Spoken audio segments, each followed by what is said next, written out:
जब ये कांग्रेस सरकार में थे तो फाइटर जेट नहीं लिए, और जब हमने कोशिश की तो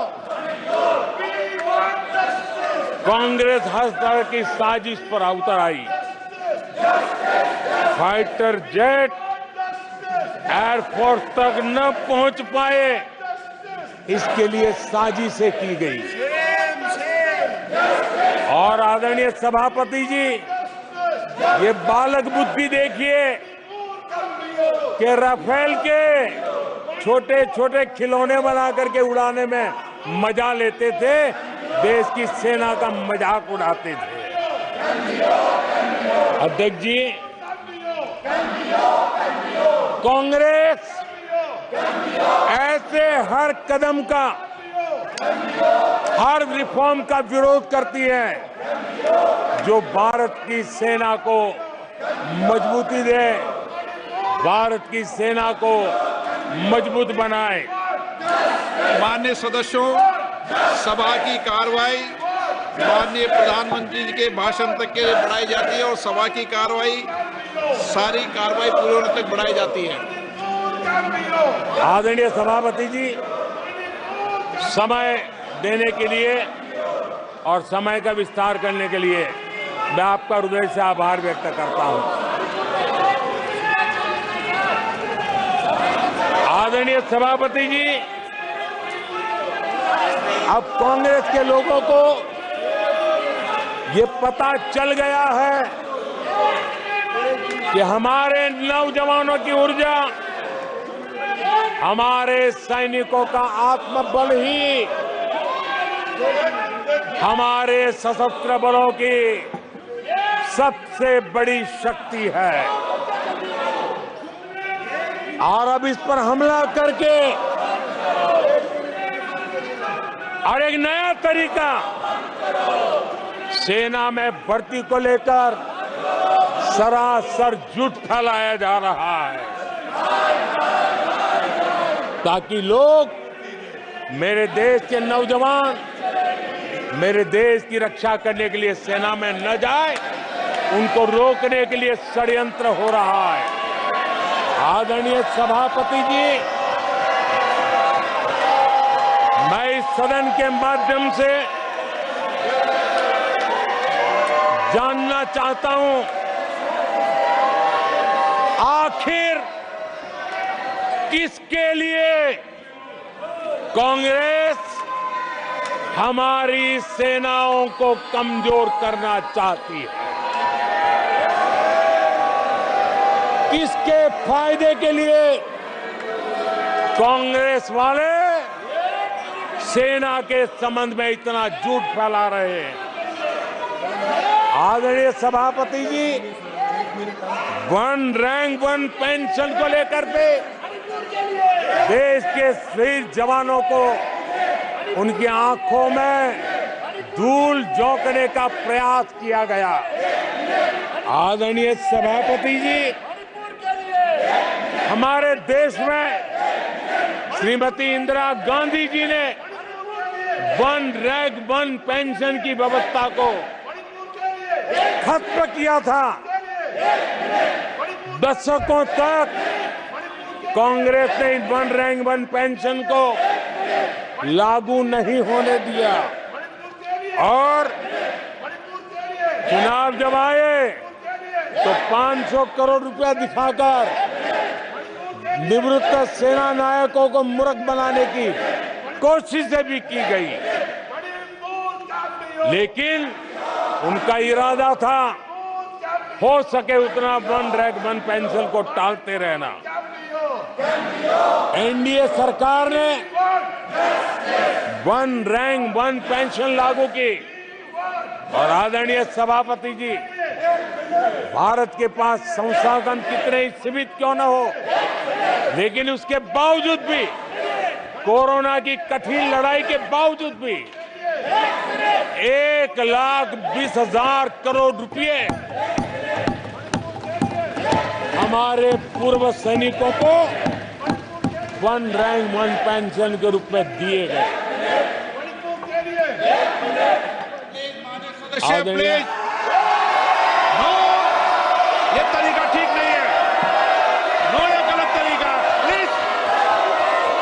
माननीय सदस्य, ये तरीका ठीक नहीं है। आप संसदीय परंपराओं का पालन करें। आदरणीय सभापति जी, आदरणीय राष्ट्रपति महोदय ने अपने उद्घोषण में पेपर लीक पर भी चिंता जताई है। मैं भी देश के हर विद्यार्थी को, देश के हर नौजवानों को कहूंगा कि सरकार ऐसी घटनाओं को रोकने के लिए अत्यंत गंभीर है और युद्ध स्तर पर हम अपनी जिम्मेवारियों को पूरा करने के लिए एक के बाद एक कदम उठा रहे हैं। युवाओं के भविष्य के साथ खिलवाड़ करने वालों को कतई छोड़ा नहीं जाएगा। नीट के मामले में पूरे देश में लगातार गिरफ्तारियां की जा रही है। केंद्र सरकार पहले ही एक कड़ा कानून बना चुकी है। परीक्षा कराने वाले पूरे सिस्टम को पुख्ता करने के लिए जरूरी कदम उठाए जा रहे हैं। आदरणीय सभापति जी, एनडीए सरकार ने बीते 10 वर्षों में विकास को अपना सबसे बड़ा संकल्प बनाया है। आज हमारे सामने भारत को दुनिया की तीसरी सबसे बड़ी इकोनॉमी बनाने का संकल्प है। आज हमारे सामने आजादी के इतने सालों के बाद पीने का शुद्ध पानी पहुंचाने के लिए, हर जल पहुंचाने का हमारा संकल्प है। आदरणीय सभापति जी, हर गरीब को आवास देना,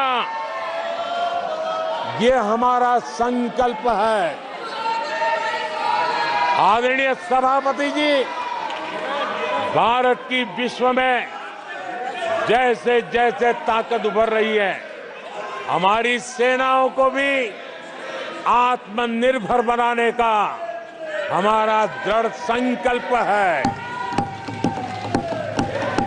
आदरणीय सभापति जी, ये युग हरित युग है, ये युग ग्रीन एरा है और इसलिए दुनिया जो ग्लोबल वार्मिंग से लड़ाई लड़ रही है, उसको एक बहुत बड़ी ताकत देने का काम भारत ने बीड़ा उठाया है। हमने रिन्यूएबल एनर्जी का भारत पावर हाउस बने, उस दिशा में एक के बाद एक कदम उठाए हैं और उसको अचीव करने का हमारा संकल्प है।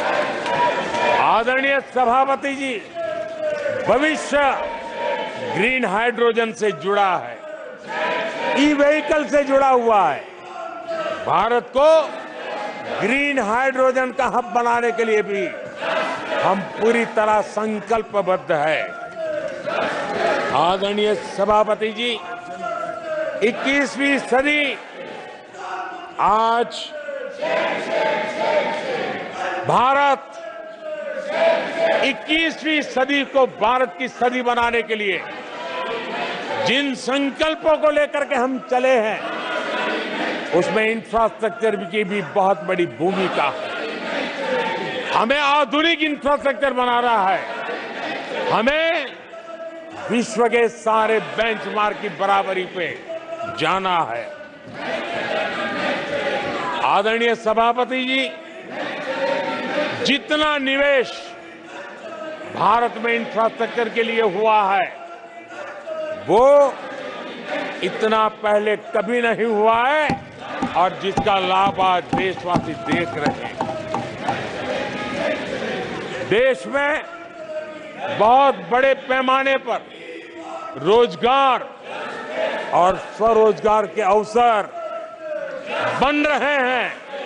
उसको विस्तार हो, उसको एक नए रूप रंग मिले, आधुनिक भारत की आवश्यकताओं के अनुसार स्किल डेवलपमेंट हो और उसके आधार पर इंडस्ट्री 4.0 में भी भारत लीडर के रूप में उभरे और हमारे नौजवानों का भविष्य भी संवरे। उस दिशा में हम काम कर रहे हैं।